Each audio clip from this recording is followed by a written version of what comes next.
Alright guys, I just got done detecting from this yard right here, and I ended up finding not much, but this was one of the last finds.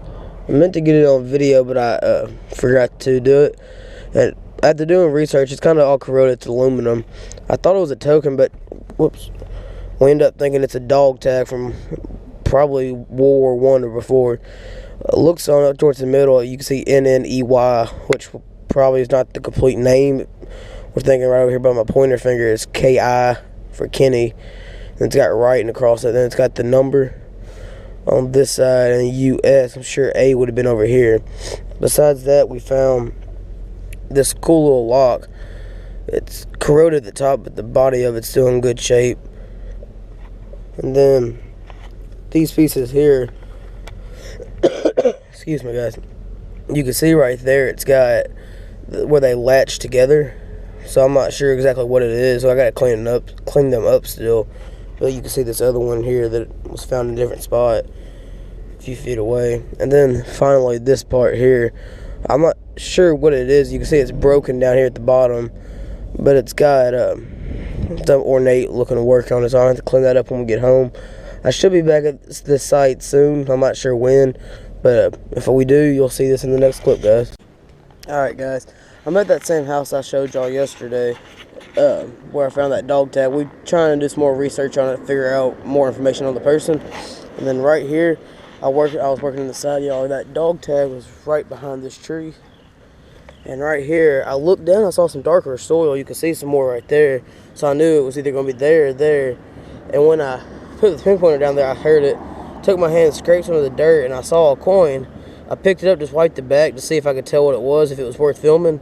And it's either an Indian head. Yeah, it's an Indian head. You can see the shield and the 1 cent right there, and the big reefs. See if I can get a year real quick for you guys. Don't find too many Indian heads. I always think they're pretty cool to find. I think it's 1907. Yep, 1907, guys. I believe that could have a mint mark on the back. I think 1907, 08, 09 had mint marks, but I can't remember. It might have just been 08 and 09. So that's pretty cool, guys. If I find anything else, guys, I'll get back to you. I haven't found much here, though, especially today. I've done the side yard. The other day I went from like right there to the road, and this time I went from here to there, like to the sidewalk, and just went in angles. I always do that, like multiple passes on each side of the yard. So, but if I do find anything else, guys, I'll get back to you. Alright guys, I've started doing rows over here in the side yard, and near that where the Indian head penny was, found this shotgun shell. Now, shotgun shells usually aren't that interesting, but the ones that don't have the little plastic piece are a little bit older. That would have had a paper cartridge. And for y'all to know, are these are these even worth keeping? Because I've seen some of them are a little bit older. This one's a Nucleo, excuse me. I don't. It's 12 for a 12 gauge, but I'm not sure if they're worth keeping. Because I mean, I found this yard especially, which is right in the middle of town, like not even a mile that way is our court square. So I just don't know if these are worth keeping. I thought they were pretty cool though. But if you guys will let me know in the comments, that would be nice. But I haven't found anything else since then. But if I do find anything, guys, I'll get back to you. My finds from the hunt. Mainly all I got was this wheat penny right here in 1918 and this Indian head 1907. I thought I was going to show y'all how I clean my Indian heads and occasionally some of my wheat pennies, depending on how old they are. See, on this wheat penny on the front, you can see it got wiped. Like when I wiped it with my thumb when I first dug it to see what the date is, and you can see they don't turn out real great when you do that. But you see the back of it I didn't clean yet. And the Indian head I haven't really done anything to. So what I'll do is I'll take a toothpick and just kind of lay it on its edge at a slight angle and just go back and forth. And this helps bring out kind of some of the details. Just because, like I said, if you just put water on it, that's what it'll turn out like. But this will leave some of the dirt on there, and in doing so, it'll help the dirt in the low spots bring out the details.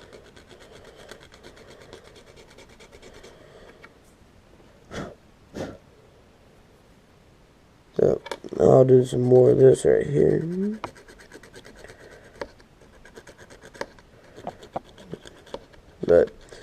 I'll do some more of this in a minute, but then you take the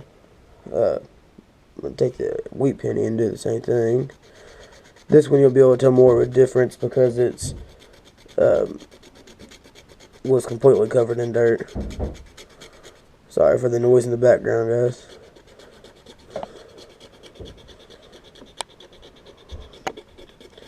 Alright, I'm just going to stop here, but I'd keep on going normally, but you can kind of see what it's doing.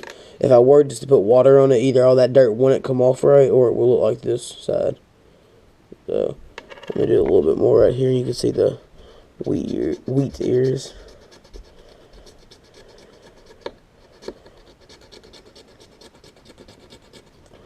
So right here's where I'll usually leave it, but I'm not going to do the whole thing right now just for time's sake.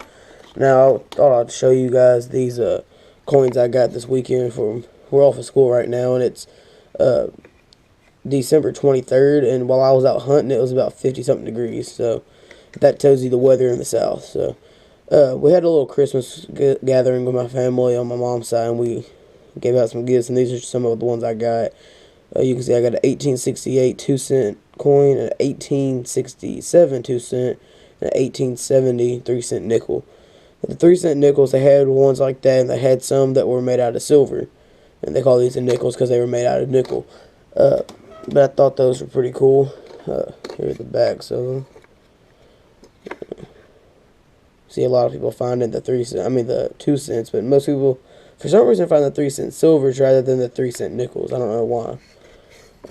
Also, I got these at a flea market we went to the other day. They're love tokens.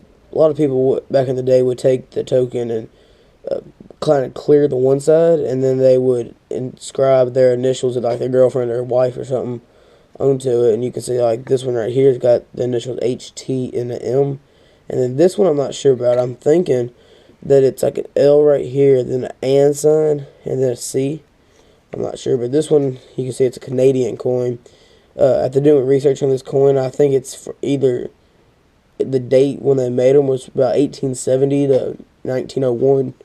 And this one was a seated Liberty dime, and you can see it is in excellent condition. Most of these aren't get this good. If they are, like, they're probably like FX. It's probably XF condition, and that's like extra fine, which is XF50 usually is what they call it, which is usually out of a 70 scale. So 1 to 70, and it's a 50, which is really good. But you can see since the one side's blank, it's not going to be as good. But I mean, you can see all the little folds in her dress. The Liberty clear. I can see it from back here. And then we went to a coin shop in Memphis, which is about an hour or so away from my house. And we got this one. This is the one dime that I did not have. I had all the Roosevelts, the Roosevelts, the Barbers, the Mercurys, the Seedits.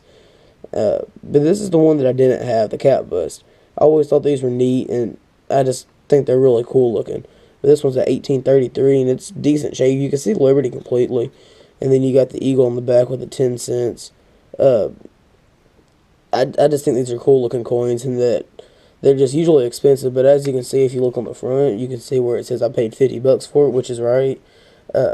Which is about what they're worth. Most of the time, though, these go for more than that. Like, they're usually priced higher just because.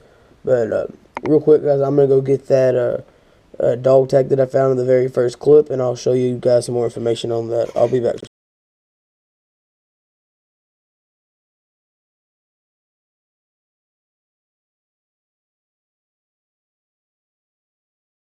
Alright, guys, I worked my way around the house a few times. Walked around, went way back there, didn't find anything except modern trash. Mostly bottle tops, no coins or anything. Right here, I dug it, I hit iron, and it's iron, it's cast iron. It's a big old skillet. Usually on the bottom, they were marked. I'll have to clean that up when I get home. I'm going to try to put this through electrolysis, and you might still be able to use it. And if you can't, reuse it, you can always just use this as a show item, because that's still really cool coming out of this site. Who knows how old that could be. Definitely did not expect that to be here, though, but I think we're about done. If you look over there by the blue jacket, see some jugs. There's some other bottles beside that my dad's been looking around, found. So if we find anything else before we leave, I'll get back to you guys.